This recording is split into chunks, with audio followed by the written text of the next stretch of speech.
कभी कभी हमारे पास ह्यूज अमाउंट ऑफ डेटा होने के बावजूद भी जो हमारा मशीन लर्निंग का मॉडल है वो प्रिडिक्शन में अच्छे रिजल्ट नहीं दे पाता है। सो आखिर में ऐसा होता क्यों है?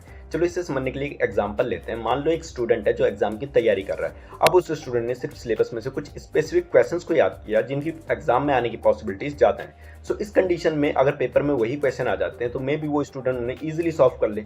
बट अगर एग्जाम में क्वेश्चन थोड़ा चेंज आ जाए तो फिर वो स्टूडेंट उनका आंसर नहीं दे पाएगा, क्योंकि उसने जो कॉन्सेप्ट्स हैं उन्हें समझने के बजाय एक तरीके से उन्हें रट्टा मार लिया है। Same as it is machine learning में भी जब हम किसी मॉडल को उसके ट्रेनिंग फेज में बहुत कम डेटा देते हैं तो वो मॉडल उस डेटा में कुछ ज़्यादा ही अच्छी तरीके से फिट हो जाता है और अब उस मॉडल को लगता है कि ये वही पैटर्न था जो उसे फाइंड करना था। बट मॉडल छोटे डेटा पर ट्रेन होने की वजह से वो उसे रट सा लेता है और अगर हम उसे कोई नया डेटा देते हैं तो वो उस पर प्रिडिक्शन सही तरीके से परफॉर्म नहीं करा पाता है। और इसी सिचुएशन को मशीन लर्निंग में कहते हैं मॉडल ओवरफिटिंग।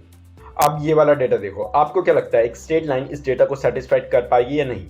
तो जवाब है नहीं, क्योंकि अगर आप ध्यान से देखो जो पॉइंट्स हैं वो एक कर्व शेप में है और अगर हम यहाँ लीनियर रिग्रेशन मॉडल यूज करें जो कि स्ट्रेट लाइन ड्रॉ करता है तो वो इस पैटर्न को कभी कैप्चर कर ही नहीं पाएगा, क्योंकि ज्यादातर जो पॉइंट्स हैं वो लाइन से काफी दूर रह जाएंगे।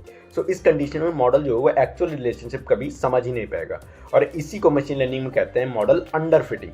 लेकिन अगर हम यहाँ एक पॉलिनॉमियल मॉडल यूज करें जो कि एक कर्व भी ड्रॉ कर सकता है तो ये मॉडल डेटा के पैटर्न को काफी अच्छी तरीके से कैप्चर भी कर लेगा और आप देखोगे कि सभी जो पॉइंट्स हैं वो कर्व के काफी क्लोज होंगे।